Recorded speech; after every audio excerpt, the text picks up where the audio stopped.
Welcome to the world of science fiction stories, and don't forget to like, share, and subscribe my channel. Enjoy the listening. Alien professor gives a task to open sealed container with no tools. Human uses simple physics. The grand hall of the Zurin Academy of Interstellar Sciences buzzed with anticipation. The room, a vast circular amphitheater, was illuminated by soft bioluminescent strips running along the domed ceiling, casting an eerie blue glow over the gathered students. Martin Carter, the only human among them, sat quietly near the back, watching the professor prepare the day's lesson. Professor Yiquin, a towering figure with deep-set emerald eyes and a translucent gelatinous hide, moved to the center of the room. He was one of the oldest Zion scholars, a being who had studied intergalactic engineering for centuries. His presence alone was enough to command respect, and when he raised a long, sinewy limb to silence the murmuring students, all eyes turned toward him.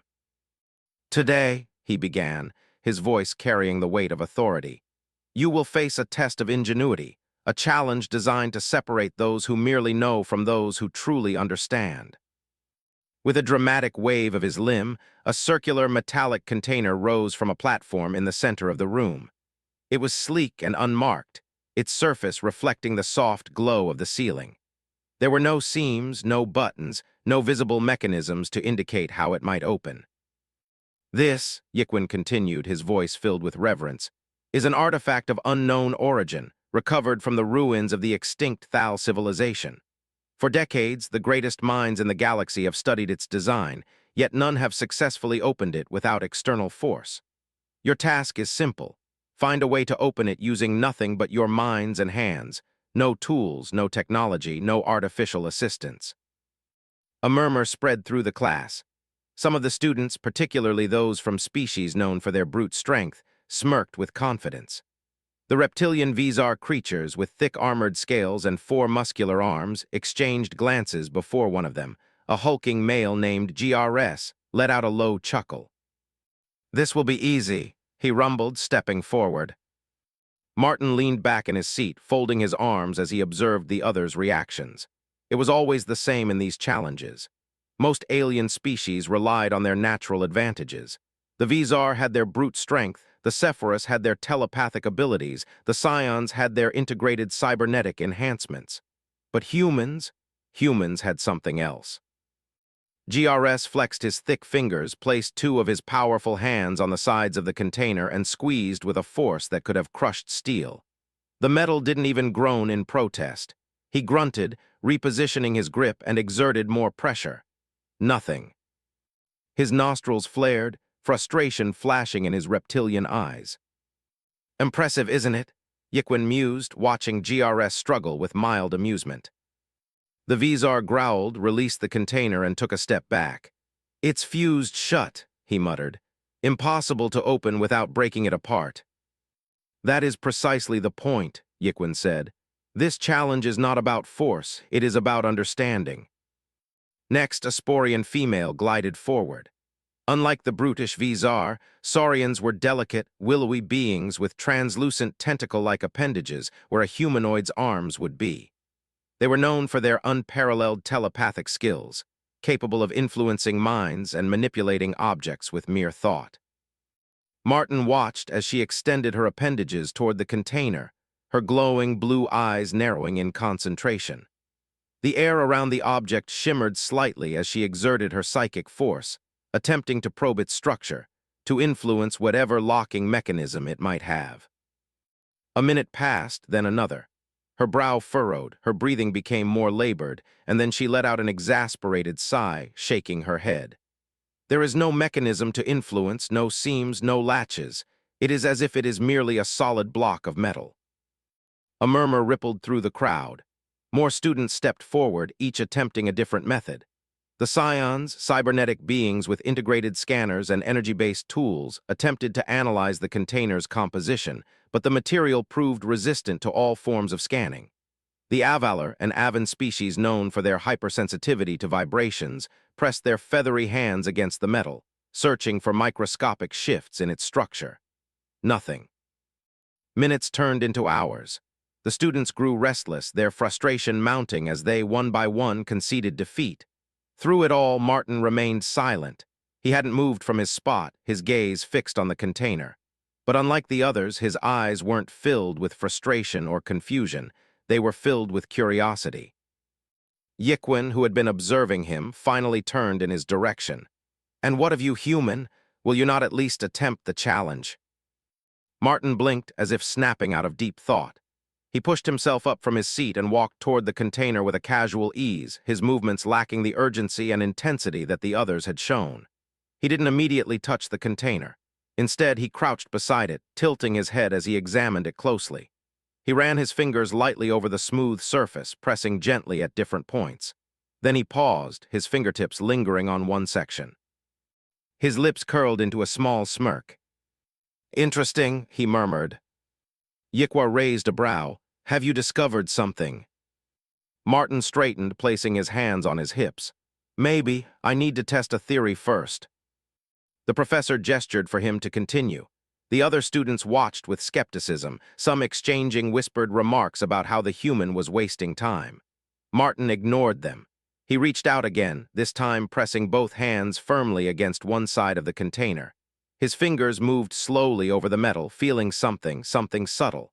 Then he turned to the professor. "What's the room temperature?" The Zion's translucent eyes glowed slightly. 23 degrees CY. Martin's smirk widened. "Because this thing isn't just a simple container. It's sealed using temperature-based pressure locks. I can feel a slight warmth on this side and a slight coolness on the other. That means the mechanism inside relies on thermal expansion and contraction." The room fell silent. Yiquin stared at him for a moment before a slow, intrigued smile crossed his face. "Continue." Martin nodded. He took a step back, rubbing his hands together vigorously to generate heat. Then he pressed them firmly against one side of the container while blowing cold air from his lips onto the opposite side. It was a crude method, but he only needed to create a small enough temperature imbalance to disrupt the internal seal. Seconds passed, the class held their breath. Then with a soft click, the container shifted ever so slightly. The lid, which had previously seemed fused shut, separated by a fraction of an inch. Gasps erupted from the crowd. Martin straightened, grinning. "And that," he said, "is how you open a vacuum-sealed container." A heavy silence filled the grand hall as the metallic lid of the container shifted slightly under Martin's hands. His grin remained as he glanced up at the astonished faces surrounding him. The stunned expressions of the other students ranged from disbelief to frustration. Even Professor Yiquin, who had maintained a calm and knowing demeanor throughout the challenge, now regarded the human with newfound intrigue. Before Martin could proceed further, GRS, the Vizar warrior who had previously attempted brute force, stepped forward. His scaly brow furrowed and his thick tail twitched with irritation. He let out a deep growl before crossing his four muscular arms. "That was luck," he muttered. "If it's really open, then finish it. Let's see if you actually know what you're doing." Martin raised an eyebrow, but instead of arguing, he turned back to the container. He placed his hands on the edges, ready to lift the lid completely. But just as he applied pressure, the container emitted a soft vibration, and the small opening sealed shut once more with a faint metallic click. The students gasped, the professor remained motionless. Martin frowned. "Huh, that's unexpected."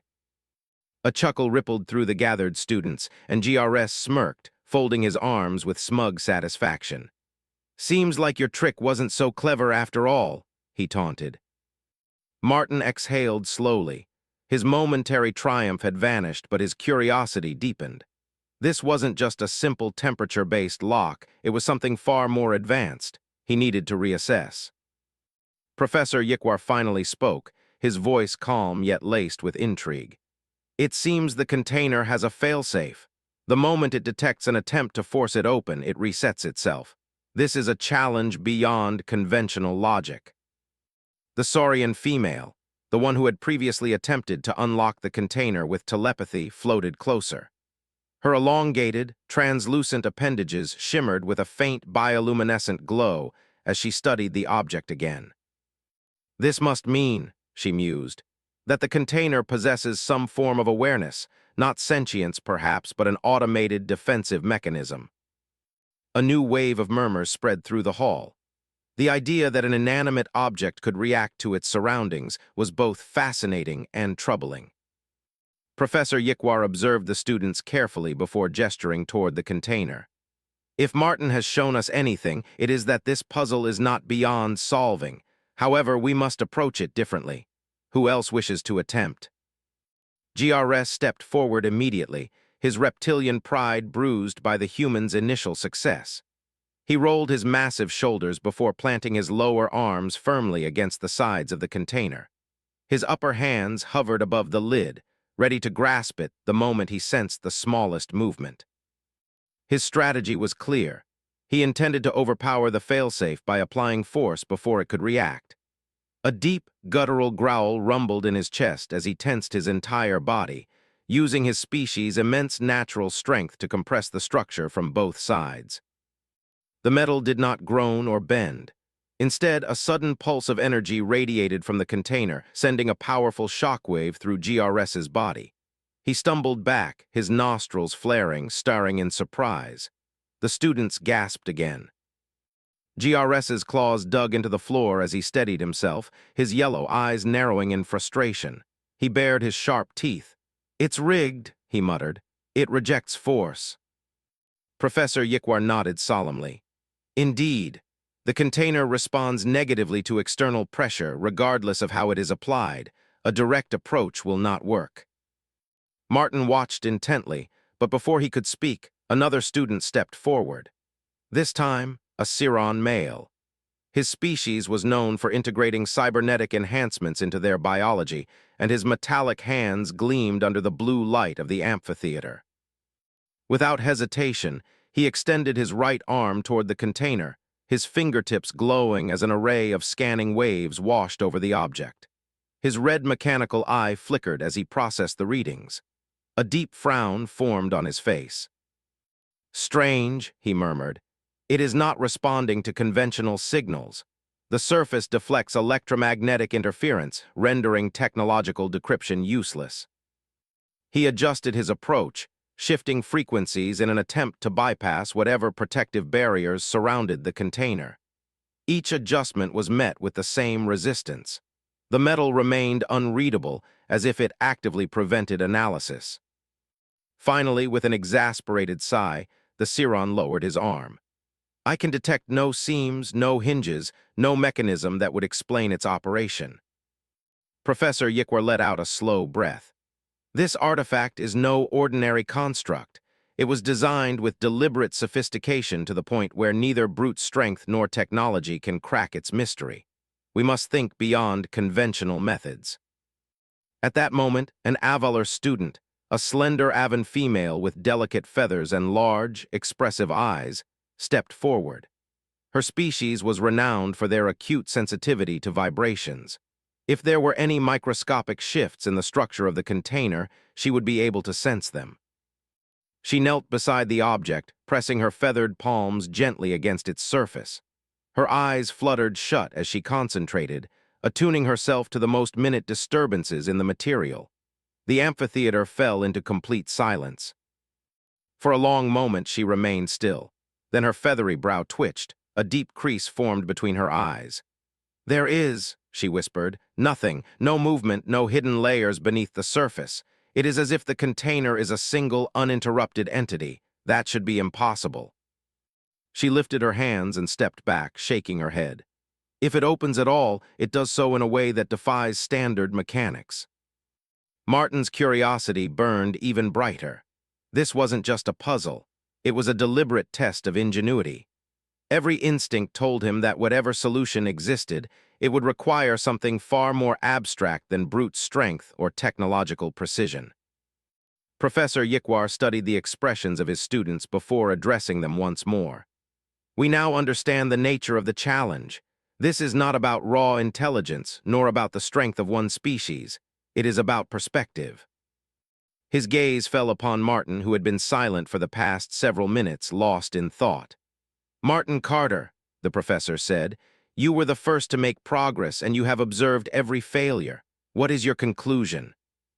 Martin finally looked up, his sharp brown eyes reflecting the soft glow of the amphitheater lights. He exhaled slowly, then smiled. "I think," he said, "we've been trying to solve the wrong problem." The room went silent again. Professor Yikwar's lips curled into a knowing smirk. "Interesting. Elaborate." Martin stepped forward, placing his hand lightly on the container. He didn't press, didn't force. He simply let his fingers rest against the cool surface as he studied its form. "This isn't a box we're meant to open," he said. "It's a box that wants to be opened. We just need to figure out what it's waiting for." The professor's expression darkened with intrigue. The other students exchanged puzzled glances. GRS scowled. "That makes no sense. A box doesn't want anything." Martin chuckled. "Then why does it react when we try the wrong things?"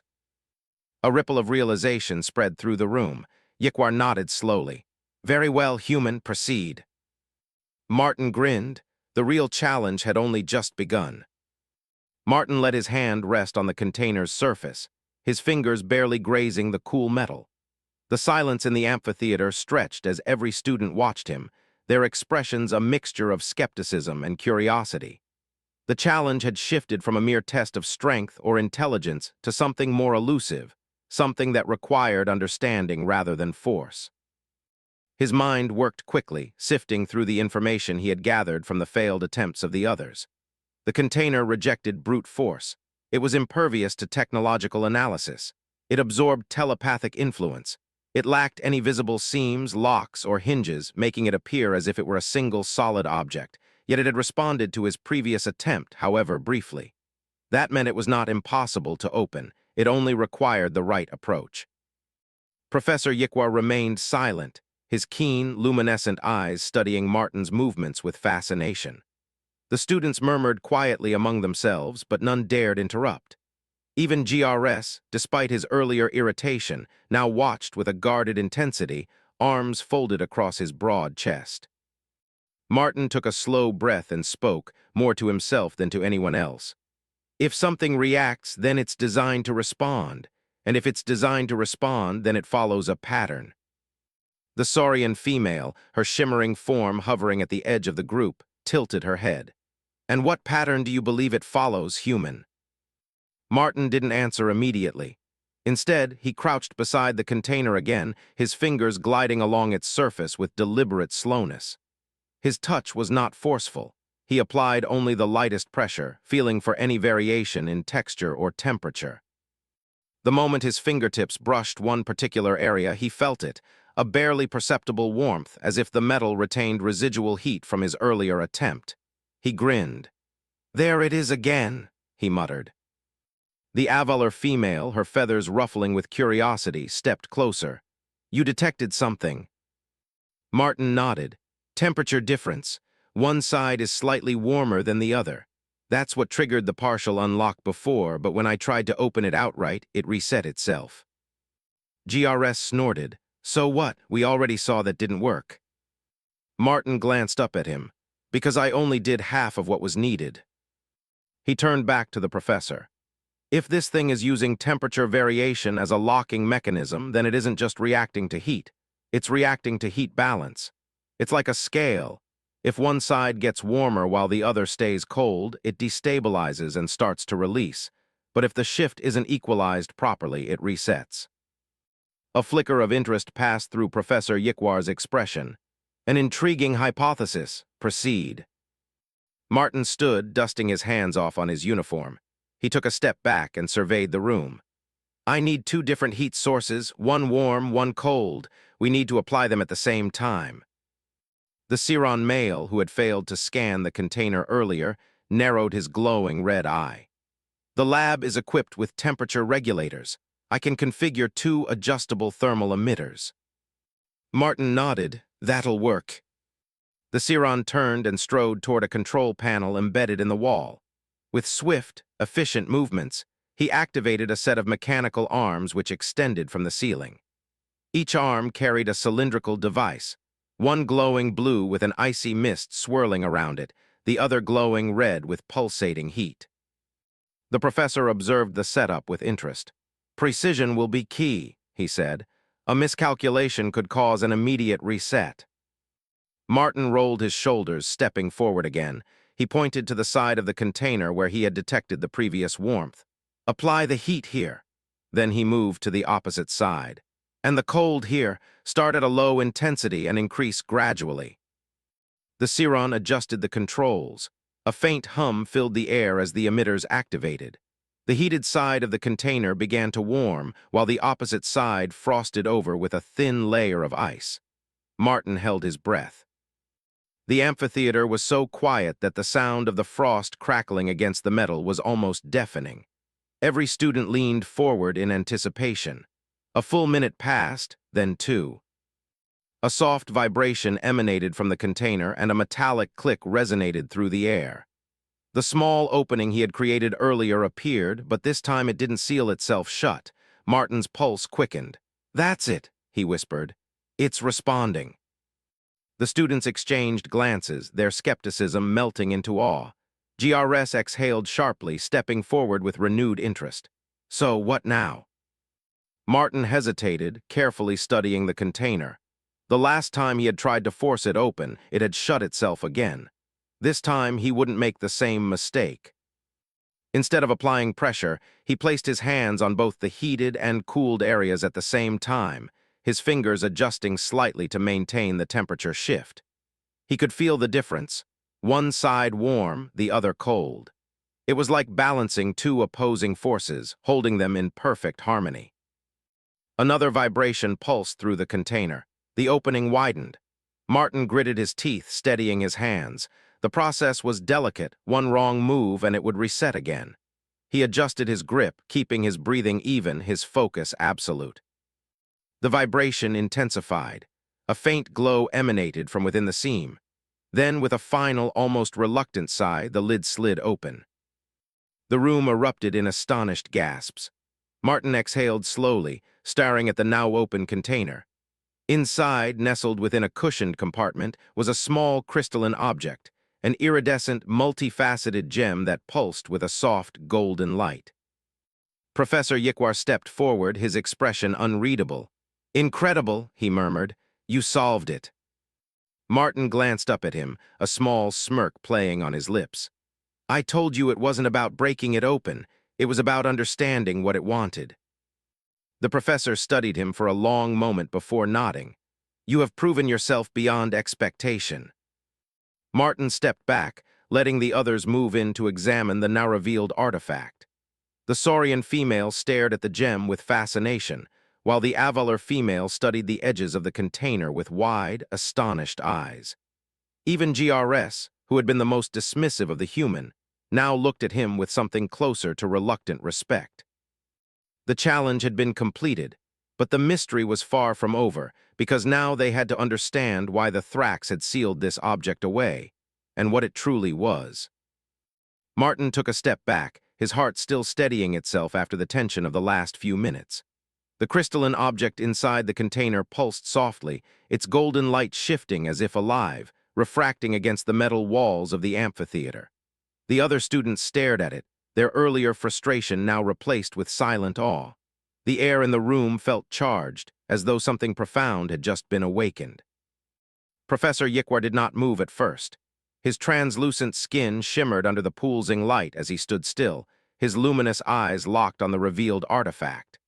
Then slowly he stepped forward, his long limbs gliding through the still air. He leaned in, his hands hovering inches above the crystal, as if sensing an invisible force emanating from it. Martin watched him carefully. It was rare to see the professor hesitate. Yikwar had spent centuries teaching some of the brightest minds across the galaxy, yet now, for the first time since Martin had known him, there was uncertainty in his expression. The Saurian female moved closer as well, her bioluminescent skin flickering with unreadable emotions. "Professor," she said, her voice quieter than usual, "do you know what this is?" Yikwar's eyes flickered toward her, then back to the crystal. His fingers flexed slightly before he finally reached forward, delicately lifting the object from its resting place. The moment his fingertips touched its surface, the pulsing glow intensified. A deep hum resonated through the amphitheater, and the air around them grew thick with static energy. A few students flinched. GRS let out a low growl, his reptilian instincts kicking in. his muscles tensing as if preparing for an unseen threat. The avalar female's feathers ruffled slightly as she took an instinctive step back, her sensitive nerves responding to the vibration in the air. Yikwar's hands trembled slightly as he lifted the crystal higher, studying its smooth surface with an expression Martin had never seen before: disbelief. The professor's usually measured composure wavered as his grip tightened around the artifact. "This," he murmured, his voice almost lost in the deep hum filling the room. "This should not exist." Martin narrowed his eyes. "What do you mean?" Yikwar inhaled sharply and turned to face the students. The glow of the crystal reflected in his gaze, making his expression even more unreadable. "The Thora civilization disappeared over 200,000 years ago," he said. "Their technology was advanced, but their knowledge was thought to be lost with them. There was no trace of what caused their downfall, only ruins, fragmented data, and structures with no decipherable purpose." He turned the crystal slightly in his hand, his fingers running along its smooth edges. "But this," he continued, his voice lower now, as though he was speaking more to himself than to his students, "this was not just a relic. This was hidden, sealed, protected by layers of mechanisms meant to prevent discovery." Martin frowned, glancing at the container. "But why? If it's just a crystal, why go through the trouble of locking it away like this?" Yikwar turned his gaze to Martin, and for the first time the professor's expression showed something bordering on concern.